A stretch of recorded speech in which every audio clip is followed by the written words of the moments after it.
world. The same principle as a rubber bullet, but it's a much larger one going down, so a larger mass hits you. And it's comparable with being hit with a fastball from a major league player. Taking aim at the enemy, but with non-lethal artillery, the new era in weapons of war. And 2 years after the massive earthquake in Haiti, 100,000 people are still without a home. Setting up tents was never simple, very simply because it is unclear who the land belongs to. We'll also take a look at the West African black rhino, now officially declared extinct. Hello and welcome to The World. I'm Tim Stackpool. It will take some time before life in Libya returns to normal, whatever form that may take. And while high schools have not yet officially reopened in the North African country, in the capital Tripoli, the conflict has not stopped schools from opening their doors so the children can visit and study and resume some kind of routine and normality. John Paul Murray reports. Libya, Libya, Libya. Arriving each morning at Fayha School, the children pray and sing the national anthem of Libya before heading off for lessons. The children haven't been able to attend school properly for over 6 months, and even now don't officially have to be here, but they come anyway. We wanted to go to school and do some activities, but the schools were shut. I get to study and revise at school. There are fun things to do, and there is discipline. I like it better than staying at home. The date for the official school period to start is still unclear. Some predict it will be months from now, possibly in January. The school is operating without an official curriculum. Much of what the Libyan pupils have been taught over the past 40 years has to be re-examined. Required reading in schools during the Gaddafi era was his Green Book, which contained the former ruler's thoughts on politics, economics, and how to live your everyday life. I wish that the changes in the curriculum were fundamental, so that there were a complete shift from all sides, socially, morally and educationally. It is impossible for us to change without a change in what we are taught. Libya's children need schooling to help them escape the traumas of living through conflict and get back to a sense of normality. Although on a limited basis, these children can come here and continue learning on computers and studying subjects like maths, music and art. I feel that they are getting into art and drawing with enthusiasm and without restrictions. Even the ones who have the old mentality and whose parents are still sympathetic to the old regime, they can express whatever they choose to. The number of students returning back is increasing. However, a recent skirmish close by in the Abu Slim area, known still to contain people sympathetic to Gaddafi, is reflected in the slightly lower attendance. Despite this, the feeling of freedom permeates every level of Libyan life and every generation. There was a feeling of fear when Gaddafi ruled us, but now we have total freedom. We can talk, we have freedom of thought, not at all like it used to be. My feeling now is that I'm a free Libyan and I'm talking freely. I can say whatever I want without any of the red lines. Salma Foyani, a Libyan high school student there, ending that report on how Libyan students are trying to regain a normal life. A recent trade show concerned with high-tech weaponry has showcased the latest in non-lethal armaments. In recent years, there has been a trend towards capture rather than kill on the battlefield. Carsten Reniers spoke to a number of exhibitors at the trade show about saving lives with weapons that don't kill. Weapons, ammunition, and military equipment. We're selling airsoft, fully automatic gun, and it shoots 6mm plastic pellets, and it shoots 150 rounds per second. Fire in the hole! But this is no ordinary arms fair. It's non-lethal, exactly. After about 10 minutes, you've wiped the subject clean, and he's almost back to more normal, about 85% back to normal. Then all he needs is a little water, and that's it. The same principle as a rubber bullet, but it's a much larger one going down, so a larger mass hits you. And it's comparable with being hit with a fastball from a major league player. It's non-lethal, because our company is all about saving lives. This is the North American Technology Demonstration in Ottawa, Canada. The NATD, in short, is the biggest showcase of non-lethal weapons in the world. What these technologies do is that they try to incapacitate adversaries temporarily and not to cause permanent damage. The industry showcase and conference was jointly organized by the US and Canada and is sponsored by NATO. Developing non-lethal capabilities are a very important part of NATO's response, both in different battlefields as part of NATO's ongoing and future operations, and also NATO's counter-terrorism efforts, and through which NATO can actually achieve its objectives in a way that spares human life and property too. The latest technology in the field of non-lethal capabilities ranges from blunt force weapons to pyrotechnics and are meant to control crowds, to neutralize vehicles, or to incapacitate individuals without killing them. And the demand for these less lethal weapons is growing. Nowadays, a lot of the officers and a lot of the soldiers really don't want to shoot anybody to kill. They'd rather bring them in, and sometimes it's an attitude where they need to take somebody in as a prisoner and not kill them because they need to interrogate them and so on. Military and law enforcement, equally, we got response from both. That because, like I said, with things going on around in the world right now, that they are looking for new non-lethal, less lethal weapon system.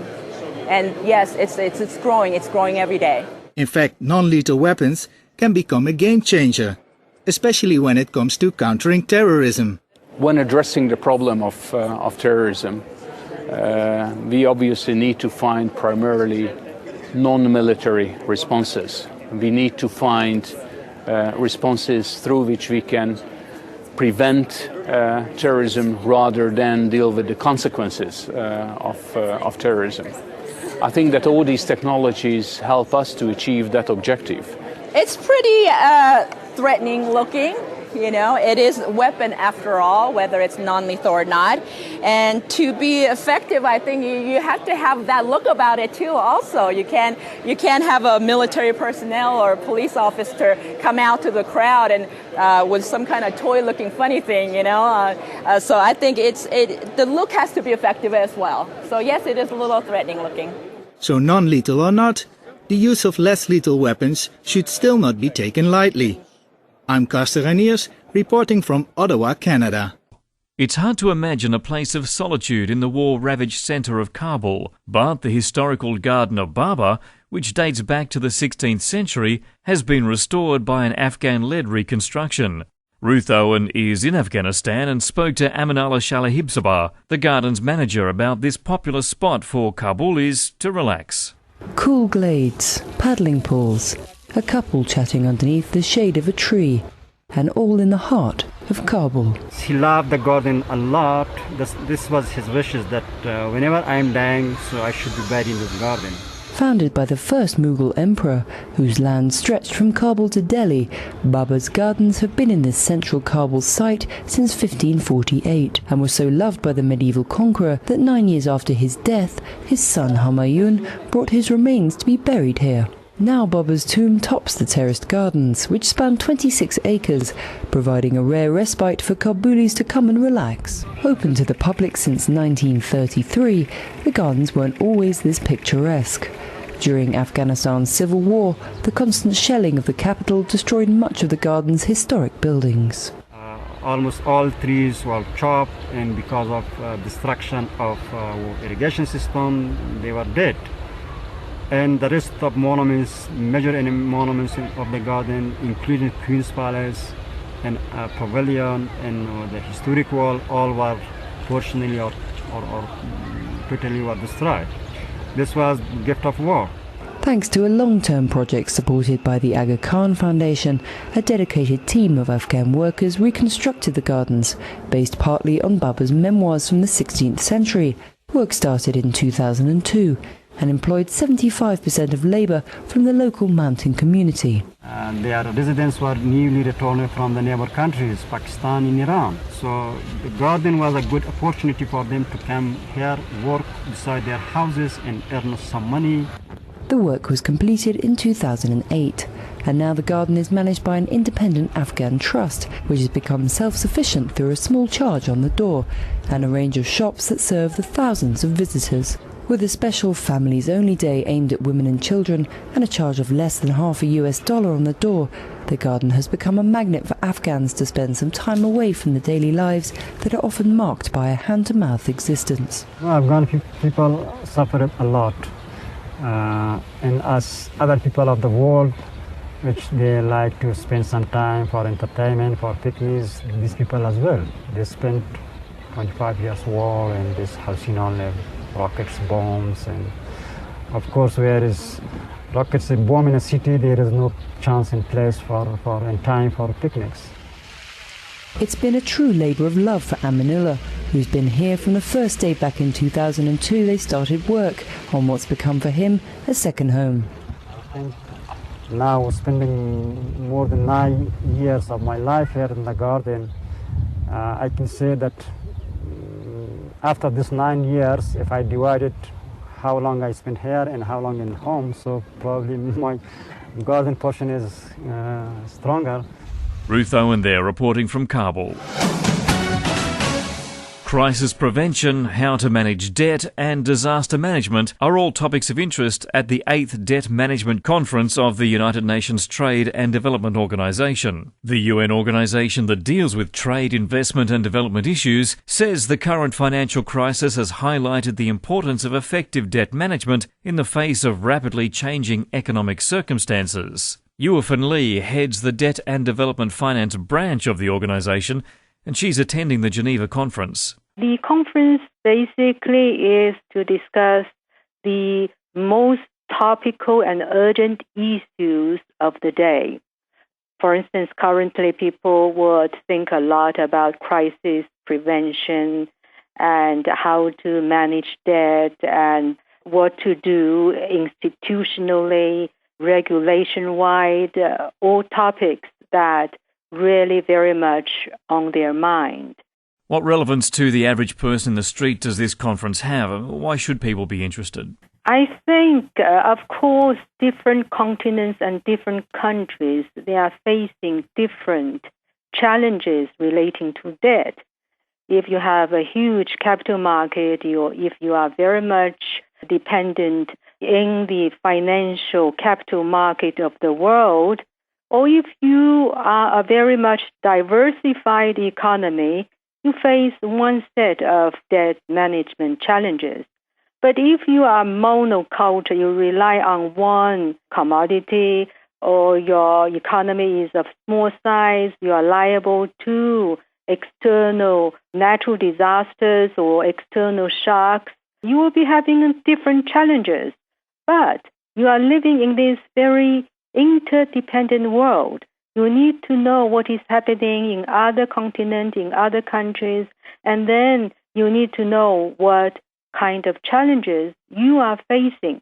So I think no matter you are in Asia, in Africa, or in Latin America, or in the Eurozone, you have something to learn from the conference. Okay, how about explaining national debt management from the perspective of the everyday person, someone who is simply trying to manage a household? For a household, you need to assess how much you have to spend each month.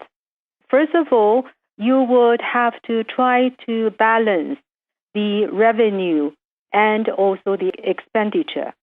It's the same like a country.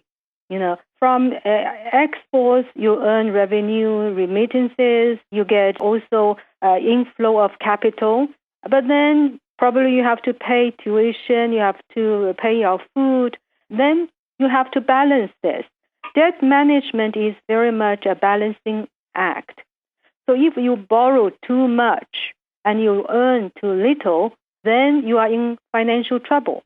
Of course, in a family, suppose you have a mortgage, you are really susceptible to the external things like interest rates, mortgage rates, how the economy will be running, the monetary policy, whether it's tightening or loosening, then your mortgage rate would fluctuate.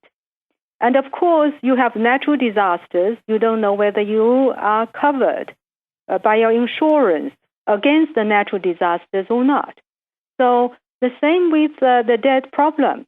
If suddenly, like Haiti, you have a huge earthquake, and then you need to think about suddenly your revenue equals to zero or negative. And then how do you pay back your debt?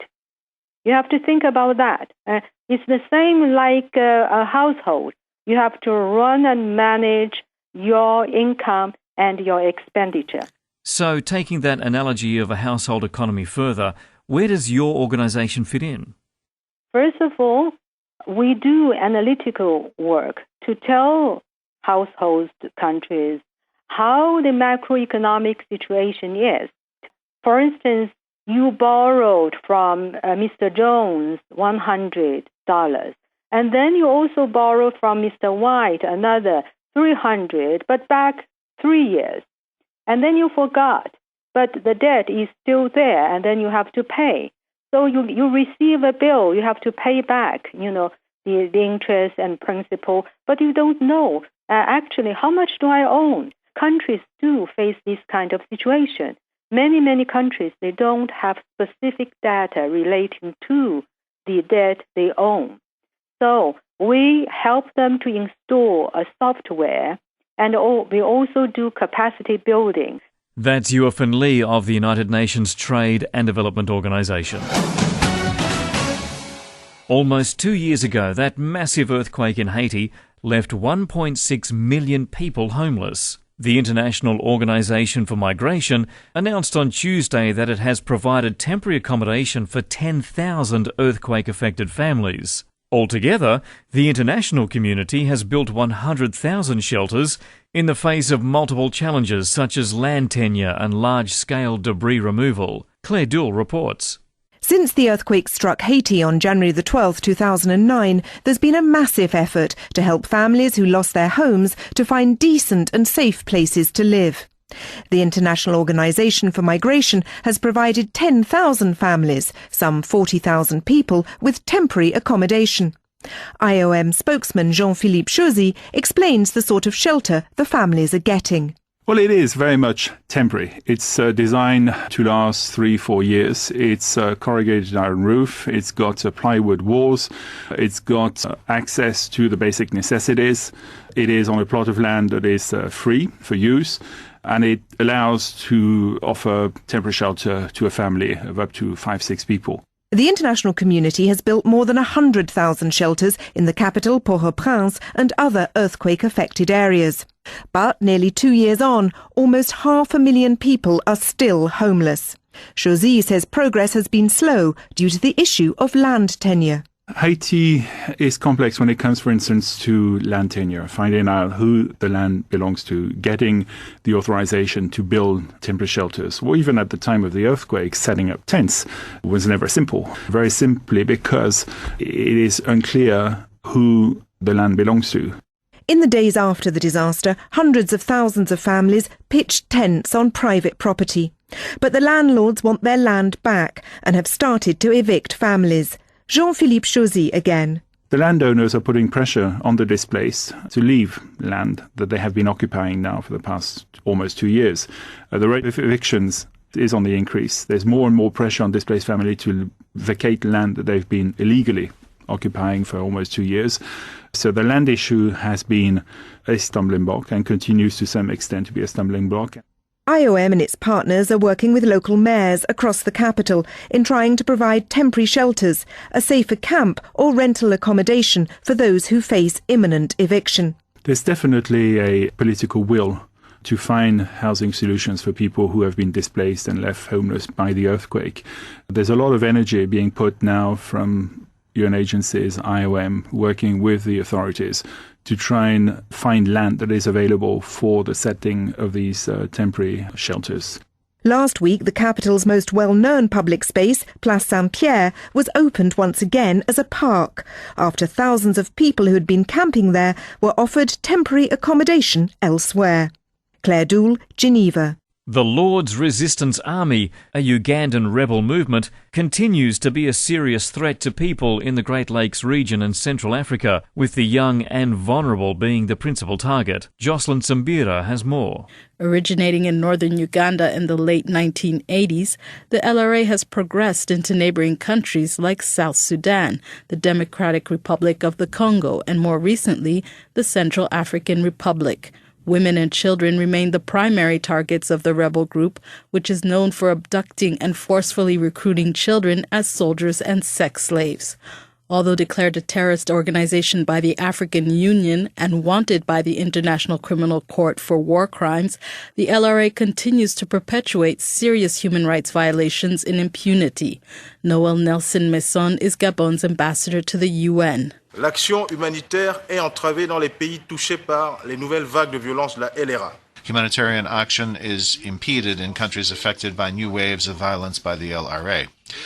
Villages and towns are often targeted in DRC and in South Sudan.